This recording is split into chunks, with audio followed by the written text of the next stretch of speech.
Okay, so first off, there's definitely two types of people. We've ruined everything. First off, you're the type of person, and I've talked about this before, you're the type of person that wants to replace your laptop with a tablet, or you're the type of person that wants a tablet for the sake of it actually being a tablet. So, meaning you're going to use things like the Apple Pencil for pencil support, or you just want touch support. A tablet user using a tablet as a tablet, rather than using a tablet as a laptop. Now you're going to find a lot in this video that I reference Apple's iPad Pro, which obviously isn't the iPad Air. It's a much more expensive tablet. But what I'm trying to do in this video is sort of make a differentiation between these two products because they are so similar, and make you aware of how they both differ and whether you should spend the extra bucks on the Pro. Because half a year ago, if you'd have said to me, Alex, I've got some money to buy a tablet, or I want to buy a tablet, which one should I buy? My only reply to that question would have been the iPad Pro. Now the iPad Air is around, my answer is now, Alex, I want a tablet, well get an iPad Air or an iPad Pro.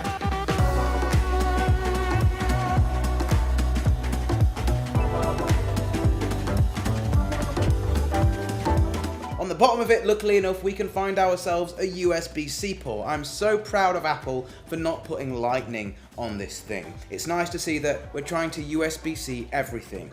iPhones next, please. On the back of this thing, you can go ahead and see the smart dock connector by those three little pins. That is so you can use Apple's cases with them. The reason why I think they've made this iPad the exact same dimensions as the iPad Pro is so you can use all of those Pro accessories, like Apple's keyboard folio case for iPad Pro. It fits directly onto this iPad Air, no questions asked. Uniform accessories, again, really nice to see. One thing I loved the iPad Pro for is its speakers. Now I did have to double check this because a lot of reviewers online seem to have got this wrong and are telling people that the iPad Air has 4 speakers in it like the iPad Pro. Now it doesn't, it only has 2 speakers, and yes, they do sound a little bit worse, but they don't sound bad. Here's a little sound demo.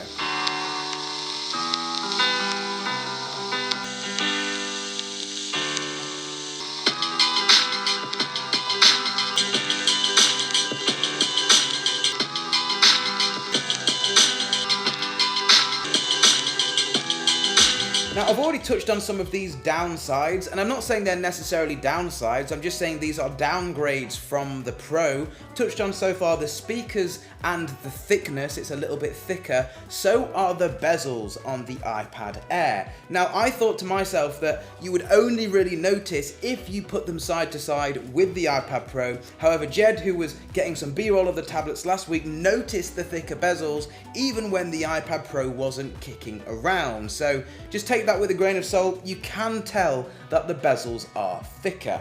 None of these things I've mentioned so far though have made the iPad that much of a worse experience that I would feel the need to upgrade to the Pro.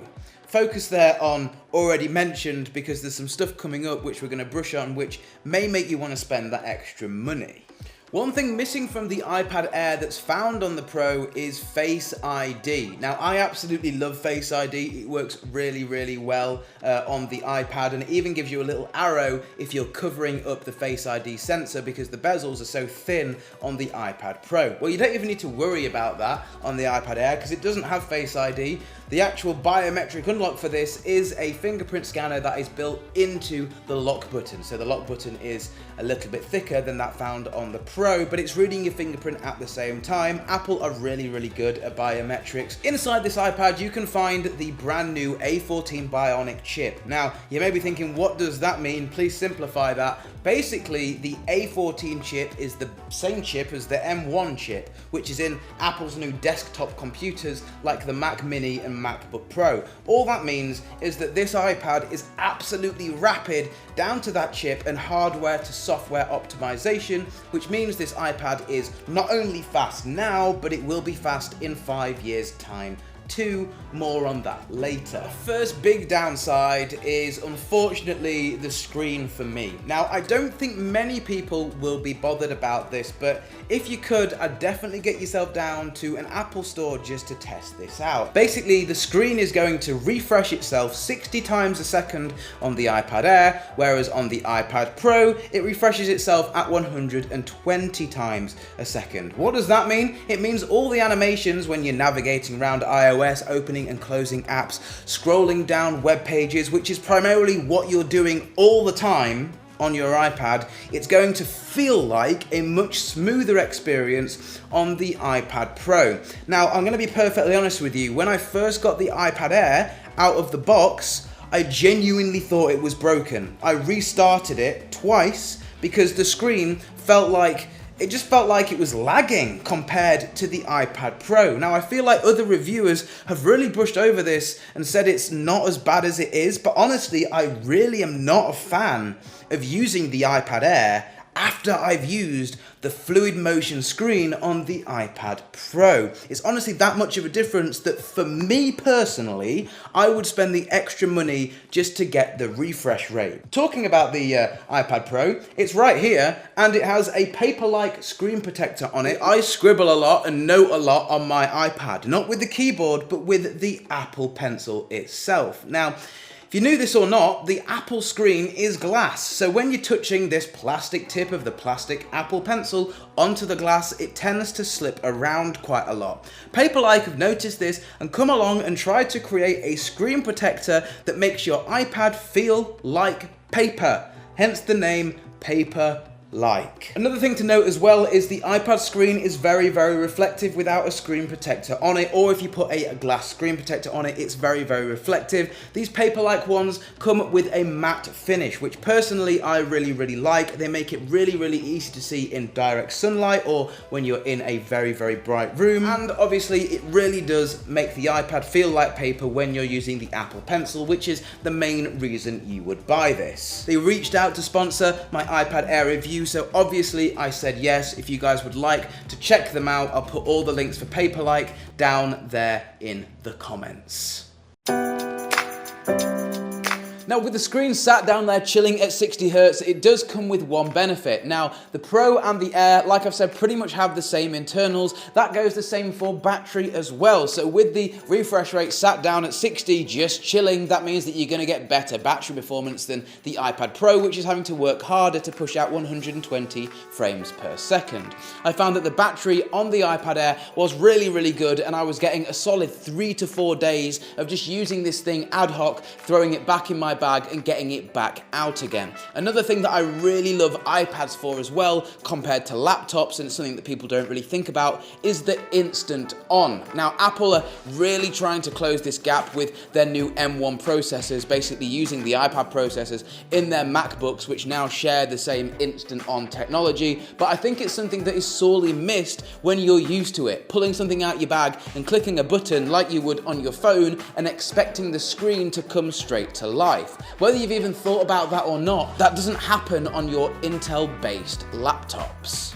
I really think when Apple made the iPad Pro, they made the perfect tablet, like the one for all, the thing that everybody should get. And then they thought, how can we make a toned down version of this? They've pretty much done the exact same thing, exact same shell, exact same screen, exact same speakers, except they've just turned certain features off. And when I say the screens are the same, that is exactly what I mean. The panels used on the iPad Pro and the iPad Air are actually identical, however the bezels are just thicker on the iPad Air. Why? Well, because Apple need to make things that are going to make people upgrade to the iPad Pro. They've got to make the iPad Pro seem worth it, and what they've done here is create two products which are the two best tablets that you can currently buy at two different price points, and I can see why Apple have done what they have done. And this is my one-liner.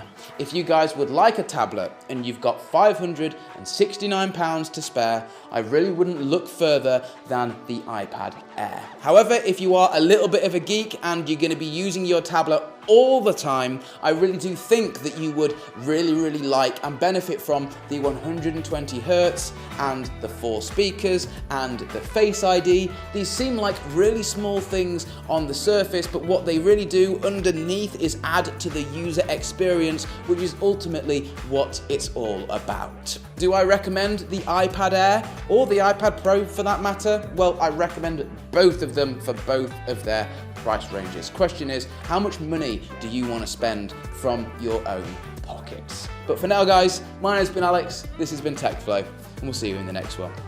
Peace.